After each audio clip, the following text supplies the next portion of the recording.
Hey guys, it's your boy Junko as usual, and I welcome you to this wonderful episode of Jenny Box. If you're new to the channel, please make sure to subscribe, like, and then share it with your family members and anybody else in your network.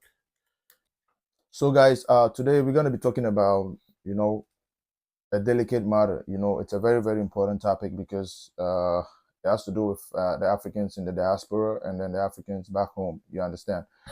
So the topic is about, if indeed the African kings during slavery time sold their people into slavery, because the diaspora, the African diaspora often think that the kings back then sold their forefathers into slavery. That's the reason why, the Europeans had to transport them into Europe and, certain parts of the world, So in this particular episode, we're going to be, dissecting it, tell you a little bit of information of what I know about the situation. And according to my research personally, and then the one that I've downloaded from the locations that I've been, in Ghana concerning slavery. Yeah. So without wasting your time, let's go straight into it. Yeah. So getting into it, I'll start by saying that, we are descendants of warriors, kings, and queens that ruled kingdoms for centuries. You understand me?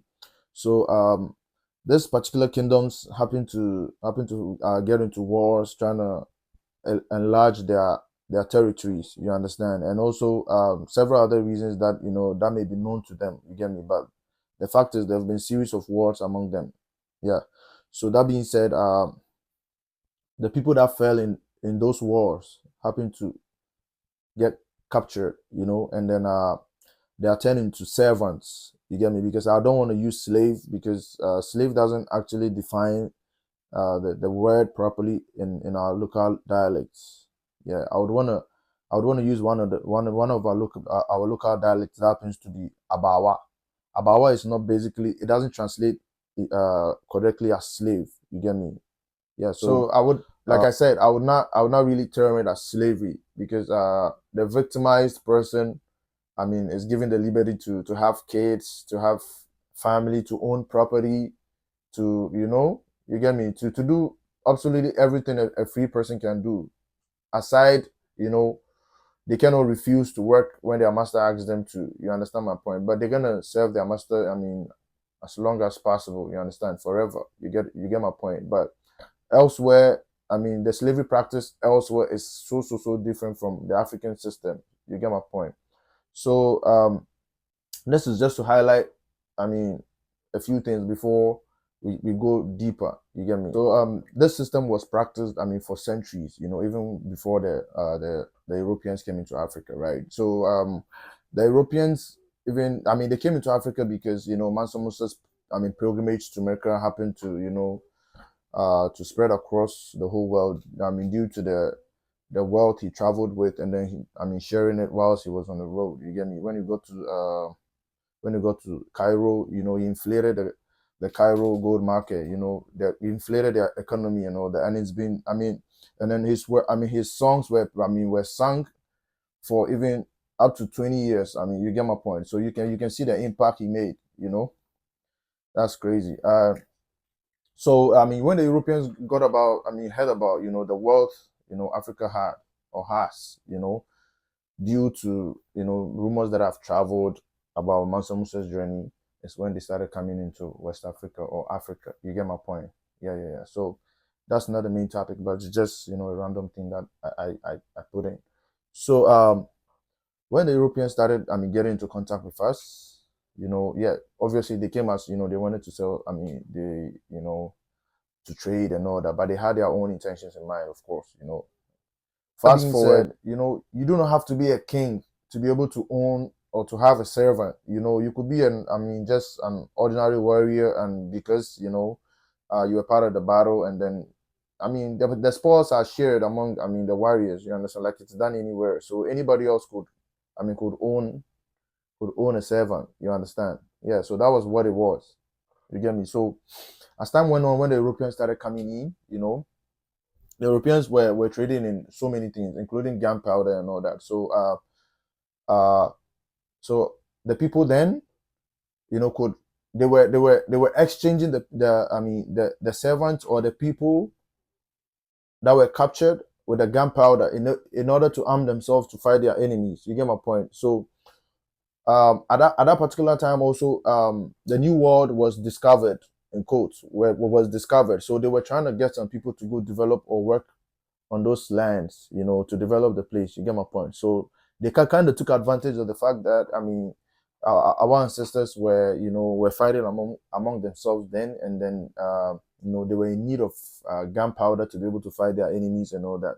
So they were bringing so much gunpowder and then guns to exchange with the people, with the slaves. You get my point? So, but little did our people know that, I mean, that was actually how they were going to be treated down there, like in chains and all that. You get my point? So this was how the exchange was made, but they didn't know that, because, I mean, they didn't know who actually, I mean, the lifestyle of the European or anything. You get me? So they didn't know how the people was going to be, I mean, treated and all that.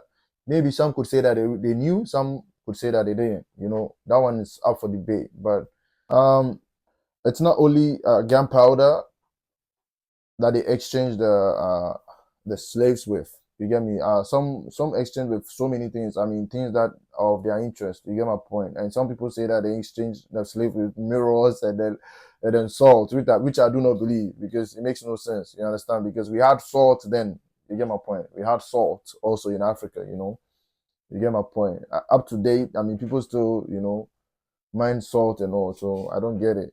The salt, I don't believe that. The mirror, I don't even believe that also. There have been a series of, uh, ill conversations concerning this matter, even in Africa. You get my point. So that one, I would not believe that. Yeah. Also, and then it got to a point. I mean, there were no more captives of war, because um, the the African kings were kind of settling their differences, and there were no more fighting and all that. But and that's bad business for those that sell the slaves and all. I mean, those that buy the slaves, because they still have developments to do in their newly found world. You get my point? So they were kind of fueling. I mean, the conflicts to go on in order for the people to find themselves, and then they can buy the captive from those that, I mean, win the war. You get my point? So they were kind of doing that for a while also. You get me? So this history is not based on, I mean, hearsay or anything. Of course it's hearsay because I'm not there, right? But these are authentic sources, because I've been to Elmina myself. I've spoken to the people of Elmina, and then, I mean, our tour guide, I also got one or two information from the tour guide, and then I bought a book over here also. I think I'll recommend it for you. That's History of Indigenous Slavery in Ghana by Akosia Adoma Prebi. So you could buy it also, and then you can read it. It's good. And also, one information that I want to add is the Mosi people, right? The Mosi people happen to be, the strongest. I mean, close to the Europeans coming in, they were ruling a huge part of West Africa, and then so they were kind of, I mean, the strong kingdoms. So they were kind of the strong kingdom. So they actually were the ones that were able to sell many slaves, especially in Salaga slave market, right? There's a place called Salaga slave market in Ghana. A lot of people were sold over there by the Mosi people. So yeah, and also one point that I wanted to clarify is that it's not like when the Europeans came in, they started enslaving everybody they saw in Africa or what, or they kind of conquered them and then they couldn't fight back and all that.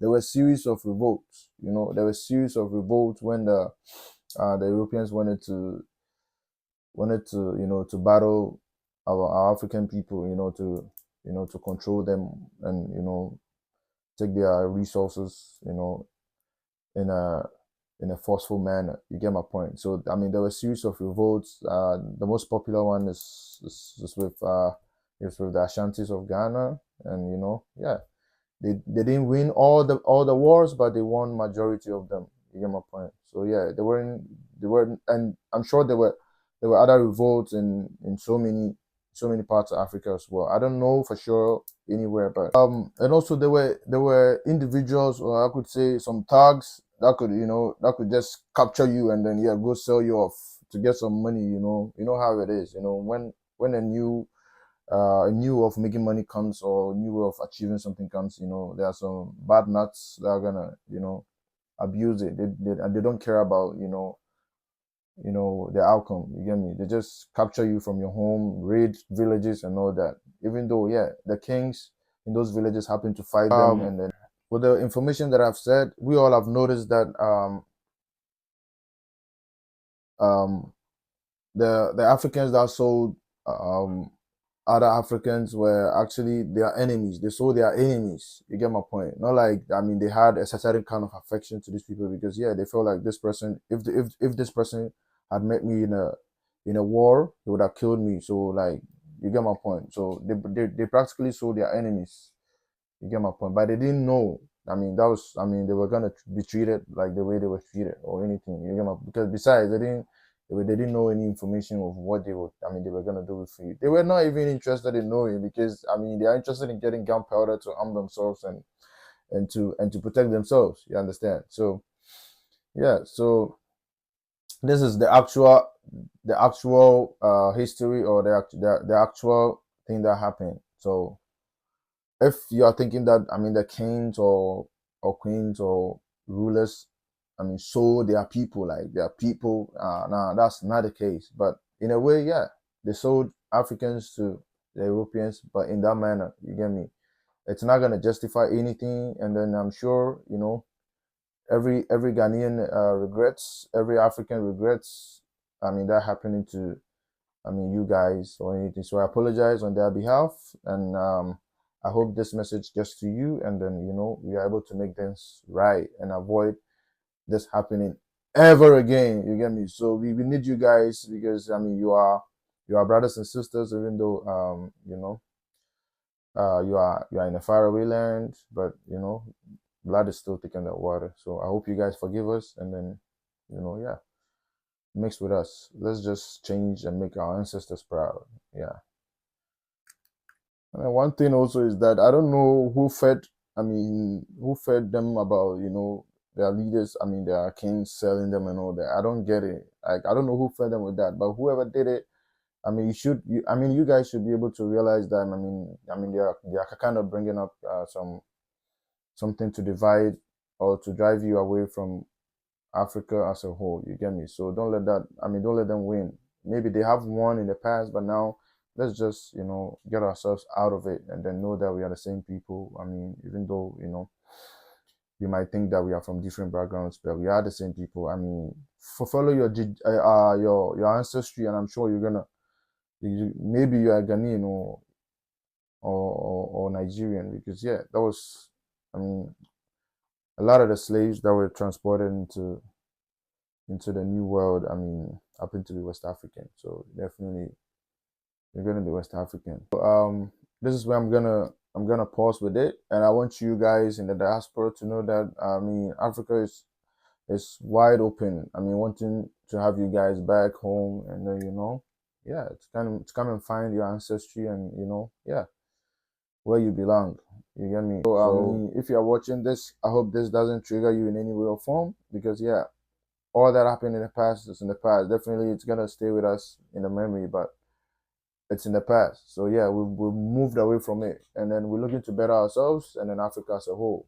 Yeah, we do not hold any grudge with anybody or any race or whatsoever, right? It's an unfortunate incident that happened in the past, and then we believe that it's not gonna happen again. So yeah, thank you guys for coming around. Thank you guys for sticking around. Thank you guys for the support, and I hope you keep supporting. And then I hope you keep telling me your mind under the comment section, and then yeah, let's build a channel together.